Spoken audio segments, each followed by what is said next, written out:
हैं तो हम एक ही बात के लिए वोट मांगने आए हैं, विकासवाद, विकासवाद और विकासवाद। और जो देश की असली समस्याएं हैं उसकी बात ही नहीं कर रहे हैं, इसमें तो जनता का पूरी तरह से निरादर है ना।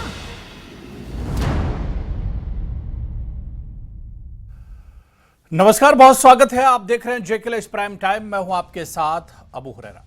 हिमाचल प्रदेश में लोकसभा रण अब गिनती के दिनों का ही एक तरह से रह गया है। 1 जून को मतदान होना है। प्रचार के लिए अब गिने चुने दिन ही रह गए और ऐसे में भाजपा और कांग्रेस का चुनावी प्रचार पूरे अपने चरम पर दिख रहा है। दोनों दल चारों सीटों में जीत हार के समीकरणों के हिसाब से स्टार जो कैंपेनर्स हैं हिमाचल के रण में पूरी तरह से उतर चुके हैं। पीएम नरेंद्र मोदी और गृह मंत्री अमित शाह प्रदेश के चुनावी माहौल को गर्मा कर लौट चुके हैं। तो अब कांग्रेस से पहले राहुल गांधी और अब प्रियंका गांधी मैदान में हैं। मुख्यमंत्री सुखविंदर सिंह सुक्खू पहले से ही मोर्चा संभाले हुए हैं। वहीं बीजेपी के राष्ट्रीय अध्यक्ष जेपी नड्डा जो खुद हिमाचल से ही आते हैं, उन्होंने कांग्रेस पर हमला बोला है। वो भी हिमाचल के दौरे पर है, यानी हिमाचल में कांग्रेस और बीजेपी एक तरह से आमने सामने है और जो जबानी जंग है वो एक तरह से देखने को मिल रही है।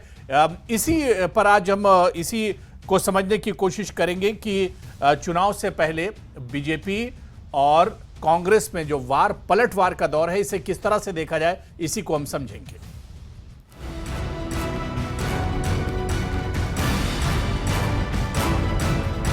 आज मोदी जी के नेतृत्व में जब हम आपसे वोट मांगने आए हैं तो हम एक ही बात के लिए वोट मांगने आए हैं, विकासवाद, विकासवाद और विकासवाद। और जो देश की असली समस्याएं हैं उसकी बात ही नहीं कर रहे हैं, इसमें तो जनता का पूरी तरह से निरादर है ना।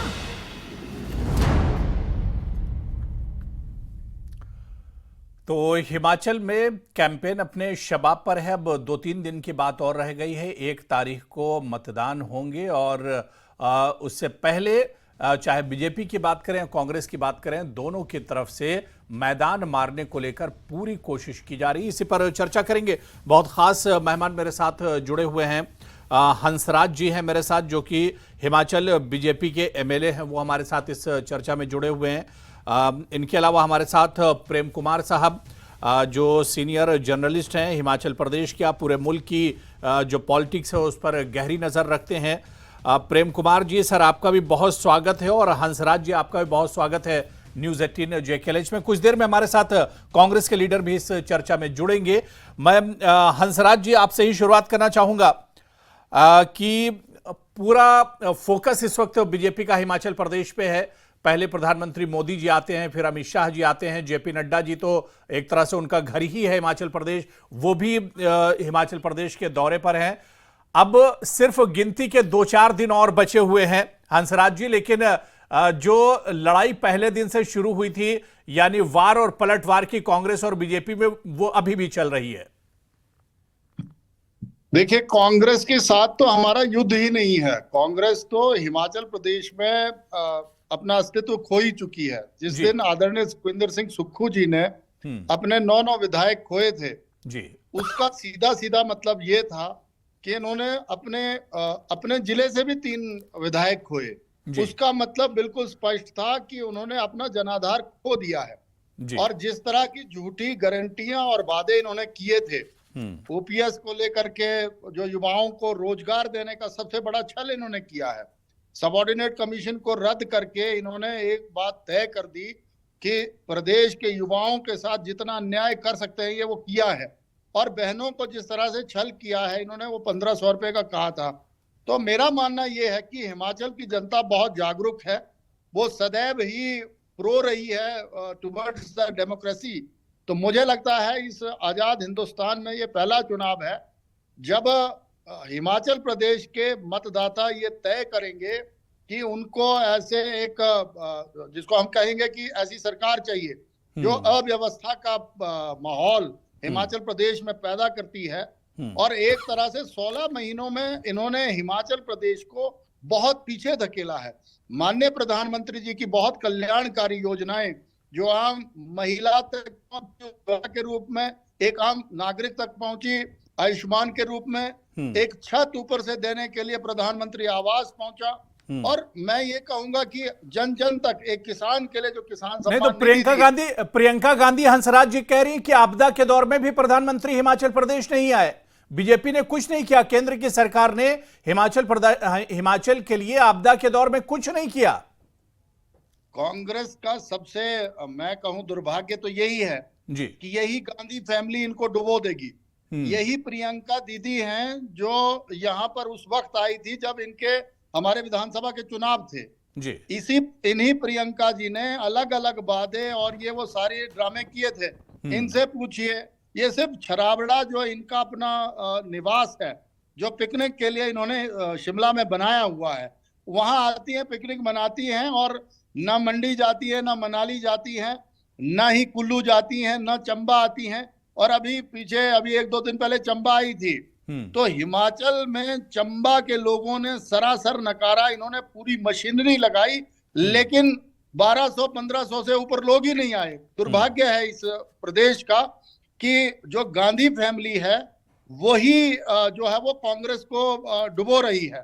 तो हमें तो बिल्कुल पूरा ये साफ ही है काम कि हम बड़ा स्पष्ट तौर पर कह रहे हैं कि भारतीय जनता पार्टी के एक व्यक्ति ने, चाहे जगत प्रकाश नड्डा जी हों, चाहे केंद्रीय मंत्री अनुराग ठाकुर जी हों, चाहे हमारे आदरणीय केंद्रीय मंत्री नितिन गडकरी जी हों, और जितने भी मंत्री थे वो सब आए और 3100 करोड़ रुपए हमने आपदा के टाइम में दिया, 12-12 हजार घर दिए। तो इनको ये कहना ही नहीं चाहिए, मुझे लगता है। ठीक है, चलिए इस पर हम जवाब लेंगे जब कांग्रेस के लीडर और स्पोक्स पर्सन हमारे साथ प्रवक्ता जुड़ेंगे, तो उनसे इस पर हंसराज जी हम बिल्कुल जवाब लेंगे। मैं जरा हिमाचल की सियासत को प्रेम कुमार साहब से भी समझ लेता हूं। प्रेम कुमार जी, बहुत दिनों के बाद आपसे एक तो मुलाकात हो रही है, पूरे मुल्क की सियासत पर तो आपकी नजर रहती है, हिमाचल की सियासत को कैसे देखा जाए? यहां पर मुकाबला हमेशा बीजेपी और कांग्रेस के बीच ही रहता है। 2019 से लेकर कितना बदलाव आप यहां पर देखते हैं, और मौजूदा की जो सियासत है हिमाचल की, उसे किस तरह से देखा जाए? जी शुक्रिया अबू जी। देखिए, हिमाचल में 4 से 4 सीटें बीजेपी के पास जी, इसलिए सीटें बचाने का जो दबाव है बीजेपी पर है कि अपनी सीटें में कैसे बचाएं जी। और कांग्रेस के पक्ष में अनुकूल स्थिति यह है कि इस बार सरकार है उनके पास जी, पिछली बार सरकार नहीं, बिल्कुल। और इस बीच कोशिश हुई थी कि कांग्रेस की सरकार गिर जाए, कई लोग छोड़कर भी गए, बीजेपी में भी शामिल हुए, बीजेपी ने टिकट भी दिया। तो उस पर प्रियंका गांधी की अपनी दलील भी है कि हमारी सरकार को गिराने की कोशिश की जा रही है, और बीजेपी के पास संसाधनों की कमी नहीं है, वो देश के संसाधनों का इस्तेमाल पार्टियों को तोड़ करने में करती है, और हिमाचल को उन्होंने उदाहरण के तौर पर पेश किया। तो एक तो ये मसला है कि कैसे नैरेटिव बनाया जाए। दूसरा है कि जैसे सेब बागान का मसला प्रियंका गांधी ने उठाया कि सेब का जो है वो पूरे अडानी को फायदा पहुंचाया जा रहा है, किसानों को पर ध्यान नहीं दिया जा रहा है, ये एक मुद्दा है। अब ये मुद्दा कितना कारगर होगा ये तो जमीन पर देखना होगा, लेकिन पिछले विधानसभा चुनाव में भी वोटों का प्रतिशत लगभग दोनों पार्टियों के बीच बराबर रहा। थोड़े बहुत का जो फर्क था वो भी समझिए, मुझे ध्यान नहीं आ रहा है, शायद बीजेपी का ही ज्यादा रहा हो। इस तरह से एकदम कांटे का था, बराबर का।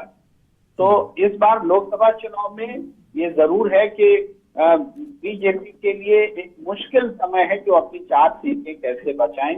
उनको कंगना रनावत का सहारा लेना पड़ा है कि हम कंगना रनावत को खड़ा करें, लेकिन इसके बावजूद कांग्रेस ने जो अपनी उम्मीदवार दिए ये विक्रमादित्य के रूप में, तो वो चुनाव और बहुत मुश्किल चुनाव हो गया है, और कंगना रनावत के लिए आसान नहीं कि वो नाम से जीत जाए।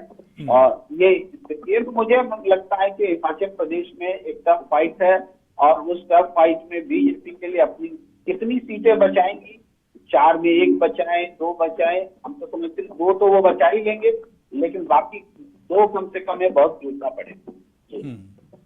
बिल्कुल। और ये सियासी बयानबाजी को प्रेम कुमार जी कैसे देखा जाए? जो बयानबाजी हो रही है, आपदा के दौर में भी बयानबाजी चलती रही, उसके बाद भी बयानबाजी चलती रही। अच्छा, सियासत यहां पर कभी प्रेम कुमार जी थमी नहीं। आपदा का दौर खत्म हुआ तो सरकार, जब राज्यसभा का चुनाव हो रहा था उसमें सियासत हुई, उसके बाद फिर लोकसभा का चुनाव आ गया, उसमें अब सियासत हो रही है और सियासी बयानबाजी। बीजेपी और कांग्रेस में वार पलटवार का दौर हमेशा चलता रहता है। तो चुनाव में, अब लोकसभा के चुनाव में इस बयानबाजी के क्या कुछ माने निकाले जाएं? देखिए, अभी हमारे साथ पैनल में मौजूद बीजेपी नेता हंसराज जी आपकी इस प्रश्न का जवाब दे रहे थे कि गडकरी जी आए, उसके तमाम नेता आए आपदा के समय में जी, लेकिन ये जवाब फिर भी अधूरा रहता है। अगर इतनी बड़ी आपदा में अगर प्रधानमंत्री कुछ नहीं बोल रहे हैं और सेंट्रल गवर्नमेंट से कोई ऐड नहीं मिल रहा है, मदद नहीं मिल रही है, तो ये एक बहुत बड़ा इमोशनल सवाल हो जाता है। इसका जवाब ये नहीं हो सकता कि गडकरी जी गए और जेपी नड्डा जी गए, प्रधानमंत्री जी ने क्यों नहीं, प्रधानमंत्री जी क्यों नहीं गए? भाई मणिपुर में नहीं गए प्रधानमंत्री जी, तो ये सवाल कभी खत्म तो होगा नहीं। चाहे जो भी हो, बोला जाता रहेगा कि मणिपुर में विपत्ति के समय में आप नहीं गए, वैसे हिमाचल में भी विपत्ति के समय में नहीं आए। तो जब आपदा आए उस समय अगर प्रधानमंत्री नहीं है तो ये मुद्दा बनेगा और इस मुद्दे का जवाब देना मुश्किल होगा, मुझे ऐसा लगता है। इसलिए ये कांग्रेस इस मुद्दे को जोर शोर से उठा रही है। बिल्कुल, क्योंकि हंसराज जी अभी हमारे साथ कांग्रेस के प्रवक्ता नहीं जुड़े, जैसे जुड़ेंगे उनसे भी हम जो सवाल हंसराज जी आपने उठाए थे, जो बातें प्रेम कुमार जी ने कही, उस पर भी हम चर्चा करेंगे। लेकिन आपदा का जो मसला है, इसे कांग्रेस, हंसराज जी, पहले दिन से ही उठा रही है और कांग्रेस बीच में उसने बाकायदा लोकसभा चुनाव में एक कैंपेन भी चलाया कि ना केंद्र की सरकार, क्योंकि बीजेपी की सरकार केंद्र में भी है, और इसके अलावा न तो जो हिमाचल की बीजेपी लीडरशिप थी, किसी ने कोई साथ नहीं दिया, अकेले सरकार को एक तरह से छोड़ दिया हिमाचल में आपदा के वक्त में। नहीं, प्रेम जी बहुत सीनियर जर्नलिस्ट हैं जिन्होंने शायद एनालाइज ढंग से नहीं किया होगा। राष्ट्रीय अध्यक्ष जगत प्रकाश नड्डा जी यही हिमाचल से ही बिलोंग करते हैं। राष्ट्रीय अध्यक्ष जी 3 बार लगातार आए, प्रधानमंत्री जी ने स्पेशल ड्यूटी उनकी लगाई। राष्ट्रीय अध्यक्ष जी ने राष्ट्रीय राजमार्ग जो गिरे हुए थे, माननीय प्रधानमंत्री जी ने उनको रेस्टोर करने के लिए माननीय नितिन गडकरी जी को स्पेशल यहाँ हिमाचल प्रदेश में भेजा। आदरणीय केंद्रीय मंत्री अनुराग सिंह ठाकुर जी लगातार यहाँ पर विजिट करते रहे। मेरा सिर्फ इतना मानना है, देखिए वैसे तो आरोप प्रत्यारोप हर कोई किसी पे लगा सकता है, मेरा सिर्फ इतना ही मत है, ये स्पष्ट बात मैं यहाँ पर कहना चाहता हूं कि अगर 3100 करोड़ रुपया दिया तो उसको कहां डाला। कुल्लू, मंडी और मनाली में ये आरोप लगाए गए कि इन्होंने अपने विधायकों के पास कैश दिया उसमें, जबकि आजकल तो डिजिटल हो गया है सारा काम, सबके अपने अकाउंट थे। इतनी धांधली हुई है, जो माननीय मोदी जी ने मंडी की रैली में कहा है कि 4 के बाद तो उसकी भी जांच होगी। ये आरोप लगाना कि माननीय प्रधानमंत्री जी नहीं आए या माननीय प्रधानमंत्री जी को आना चाहिए था, माननीय प्रधानमंत्री जी सारी जितनी भी कवायद केंद्र सरकार की तरफ से हो रही थी उसकी मॉनिटरिंग स्वयं कर रहे थे।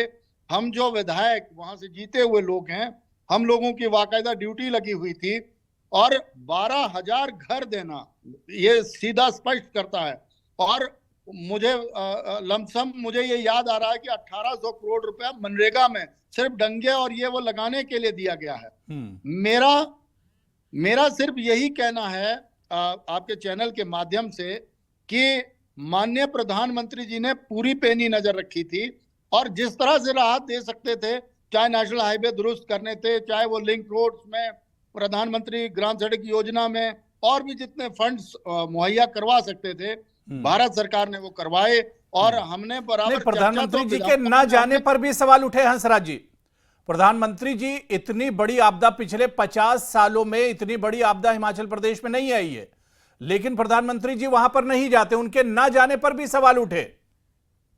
ऐसा है जिनको सवाल उठाने जी, वो तो हर किसी पे, उन्होंने भगवान श्री रामचंद्र जी को नहीं छोड़ा, भगवान श्री कृष्ण को नहीं छोड़ा, वो तो भगवान थे। यहाँ पर मसला ये नहीं है कि प्रधानमंत्री जी नहीं आए, हमारे पास जो व्यवस्थाएं थी वो हमने दे दी, लेकिन उसमें जिस तरह का बंदर बांट कांग्रेस की सरकार ने, माननीय सुखविंदर सिंह सुक्खू जी ने, उनकी टीम ने किया है, वो जांच का विषय है। अब आज की डेट में अगर वो घर बन रहे हैं तो प्रधानमंत्री आवास के तहत बन रहे हैं, उनकी सड़कें दुरुस्त हो रही हैं तो मनरेगा में और उसमें जो फंडिंग हुई है उससे हो रहा है। नेशनल हाईवे दुरुस्त हुए हैं, भारत सरकार NHAI के माध्यम से पैसे दे रही है। मेरा सिर्फ यही कहना है कि माननीय प्रधानमंत्री जी स्वयं जिस बात को देख रहे हैं, सुन रहे हैं, कर रहे हैं, उस पे ये विषय है ही नहीं इस तरह का। और राहत, मुझे लगता है जो राहत एक्चुअल में होनी चाहिए वो हमने पहुंचाई है। और दुर्भाग्य सिर्फ इस प्रदेश का ये रहा कि इन्होंने लोगों को ठगा, छल किया और उसी के तहत अपनी सरकार बना गए। पर ये जो है वो सारी चीज जनता जानती है और हिमाचल की जनता, मैं कहूं कि बड़ी प्रबुद्ध जनता है। इसीलिए केजरीवाल जी जैसे लोगों के वो जो झूठ वाले फार्मूले हैं वो भी यहाँ पर नहीं टिक पाए थे। तो यहाँ पर मुझे लगता है कांग्रेस इस बार हम यहाँ हिमाचल में हैट्रिक लगाएंगे। हम लगातार 2014 से 19 से और 22 की एक तारीख भी करीब है, एक तारीख भी करीब है और उसके बाद 4 तारीख जब नतीजे आएंगे वो उस दिन दूध का दूध और पानी का पानी हंसराज एक तरह से हो जाएगा। हंसराज जी कि किसके दावे में कितना दम है। फिलहाल कांग्रेस के प्रवक्ता हमारे साथ जुड़ेंगे, बहुत छोटा सा ब्रेक लेंगे। हंसराज जी और प्रेम कुमार जी हमारे साथ जुड़े हुए, उनसे आगे भी हम चर्चा करेंगे। बहुत छोटा सा ब्रेक लेंगे।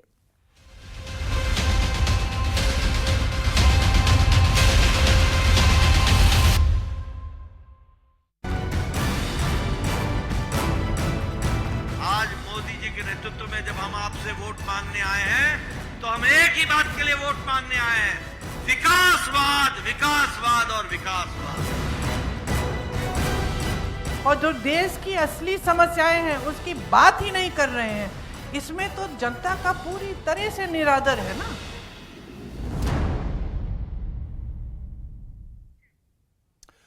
तो हिमाचल प्रदेश में इन दिनों सियासी हलचल एक तरह से बढ़ी हुई है और क्योंकि 1 तारीख को मतदान होना है लोकसभा की 4 सीटें और इसके अलावा उपचुनाव भी होने हैं असेंबली के, जिसके 6 सीटों के लिए वोट डाले जाएंगे और इसी वजह से हिमाचल प्रदेश में जो सियासी सरगर्मियां हैं वो एक तरह से बढ़ी हुई हैं। बीजेपी और कांग्रेस के जितने बड़े स्टार कैंपेनर्स हैं वो हिमाचल में इन दिनों डेरा डाले हुए हैं और जमकर पसीना बहाया जा रहा है। और इस बीच में जो जबानी जंग हो रही है, जो वार पलटवार का दौर चल रहा है, इसे आखिर किस तरह से देखा जाए। बीजेपी और कांग्रेस आमने सामने है लोकसभा के चुनाव में हिमाचल में। इसी पर आज हम JKLH प्राइम टाइम में चर्चा कर रहे हैं। मेरे साथ बहुत खास मेहमान जुड़े हुए हैं।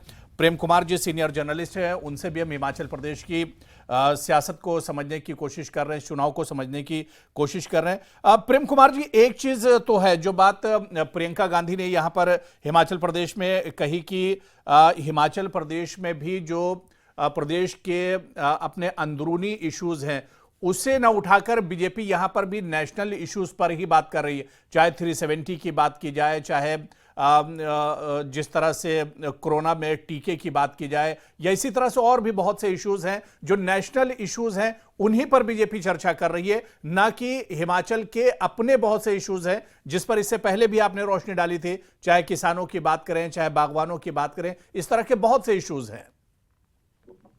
जी, अब जी देखिए, नेशनल इश्यूज में भी जैसे अग्निवीर का मुद्दा है जी।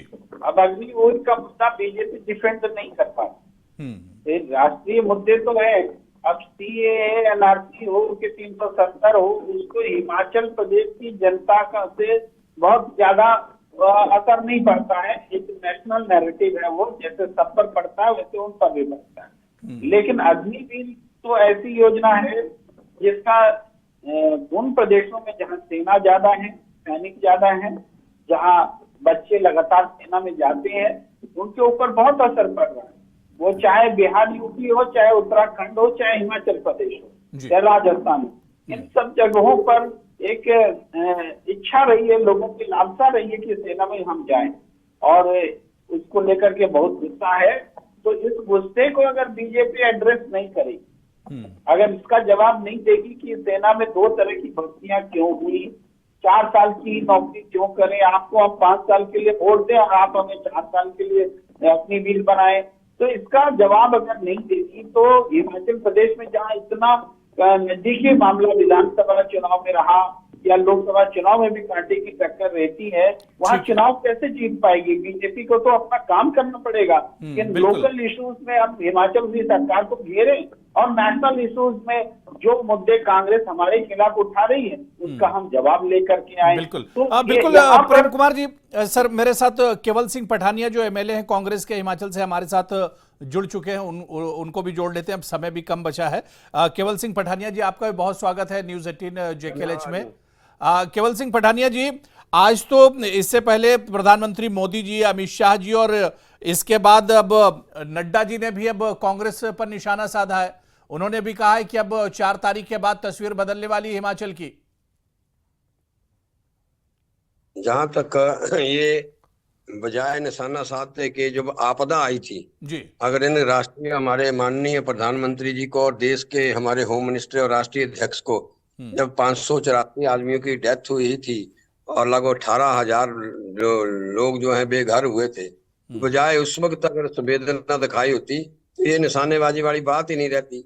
और पिछले 10 सालों के अंदर जो वादे भारतीय जनता पार्टी ने, कभी कांगड़े की धाम, चंबा का रुमाल और इसका सेब गूगल पे हमने सारी लोड की है स्पीचेज, जो बातें आप 10 साल से कह के गए हो, हिमाचल प्रदेश का जो वोटर है इस बार जो जनमानस है उसको वैलिडेट कर रहा है। 15-15 लाख रुपया देने की बात की थी, 2 करोड़ बेरोजगारों को रोजगार देने की बात की थी, सेब को अंतर्राष्ट्रीय स्तर पर पहुंचाने की बात कही थी। और हमारी जो कांगड़ा की चाय, पालमपुर में जब आए थे तो कांगड़ा की चाय याद आई थी।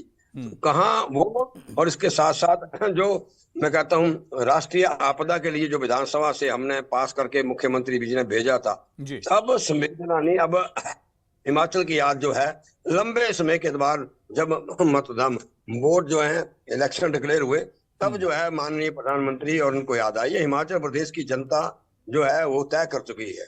जिस तरीके से यहाँ बार बार इनका आना, बीजेपी की तरफ से तो बार बार कहा जा रहा है कि 16 महीने में हिमाचल की तस्वीर बदल दी है। 16 महीने में इस सरकार ने कुछ नहीं किया है, सिर्फ कर्ज लिया है कांग्रेस की सरकार ने। ओपीएस जो कह रहा है ना, ओपीएस उसके घर में अगर कर्मचारी है तो कर्मचारी को जरूर पूछना। हमारे माता पिता और चाचा ताए भी ओपीएस लागू की, 1500 रुपया दिया और 4500 करोड़ रुपए। महिलाओं को 1500 रुपया आज तक नहीं मिले, महिलाओं को 1500 रुपया आज तक केवल जी नहीं मिले। इन्होंने ये बताएं कि इन्होंने आपदा के इसमें क्यों चुप रहे, किसी मन की बात में संवेदना क्यों नहीं प्रकट की। तब आदमी जब हिमाचल प्रदेश के लोग जो है बेघर थे उस वक्त हिमाचल की याद क्यों नहीं आई। अब तो पर्वत का कह रहे केंद्र सरकार ने दिया है, केंद्र सरकार ने दिया है, बीजेपी कह रही केंद्र सरकार ने दिया है, पीएम आवास दिए गए, रोड और सड़कें और हाईवे बनाए गए। दूसरा घर जो होता है हमारे यहाँ हिंदू संस्कृति में, हिंदू राष्ट्र में, जब किसी के घर अगर कोई आदमी मुश्किलात में हो, अगर वो वहां पहुंच जाए तो हिंदू धर्म में सबसे बड़ी बात होती है। आप गुजरात जाते हो, उत्तराखंड जाते हो, लेकिन हिमाचल प्रदेश तब याद नहीं आया। हिमाचल प्रदेश लोग अच्छे तरीके से जानते हैं। आपदा में कोई खड़ा रहा तो हिमाचल प्रदेश का सेवक जो है वो नहीं। जयराम ठाकुर कह रहे हैं कि 4 तारीख हिमाचल की भी सरकार चली जाएगी। जयराम ठाकुर कह रहे हैं 4 तारीख 2 सरकारें बनेंगी। विधानसभा के इलेक्शन और 4 पार्लियामेंट के इलेक्शन जो है वो हिमाचल प्रदेश में कांग्रेस पार्टी जीतेगी। और 4 जून को ये दिल्ली में नहीं दिखे मिलेंगे जिस तरीके को अभी तक 6 फेज हुए हैं। और अब चुनाव जो है 10 साल सरकार रही है, वो अपने अचीवमेंट पे नहीं, वो किसी और पे चुनाव लड़ना चाहती है। तो हिंदुस्तान की जनता तय कर चुकी है, इंडिया लेड गवर्नमेंट दिल्ली के अंदर बनेगी। 6 हम हिमाचल प्रदेश में माननीय मुख्यमंत्री डॉक्टर सुखविंदर सिंह सुक्खू के नेतृत्व में जीतेंगे। अब 4 जून को आपका चैनल भी यही कह रहा होगा। दावा यही दावा तो बीजेपी भी कर रही है। अब किसके दावे में कितना दम है ये अभी हमने पहले भी कहा था कि 4 तारीख को दूध का दूध और पानी का पानी हो जाएगा। तस्वीर बिल्कुल साफ हो जाएगी जब नतीजे आना शुरू होंगे। 4 तारीख को आवाम का फैसला किसके हक में होता है। बहुत बहुत शुक्रिया केवल सिंह पठानिया जी हमारे साथ जुड़ने के लिए। प्रेम कुमार जी आपका भी बहुत बहुत शुक्रिया। आपसे आगे भी हम चर्चा करेंगे और यहाँ की सियासत को समझने की कोशिश करेंगे। तो बहुत बहुत शुक्रिया प्रेम कुमार जी और केवल जी पठानिया जी। हंसराज जी भी हमारे साथ जुड़े थे, उनका भी बहुत बहुत शुक्रिया। तो JKLH प्राइम टाइम में आज फिलहाल इतना ही। नमस्कार।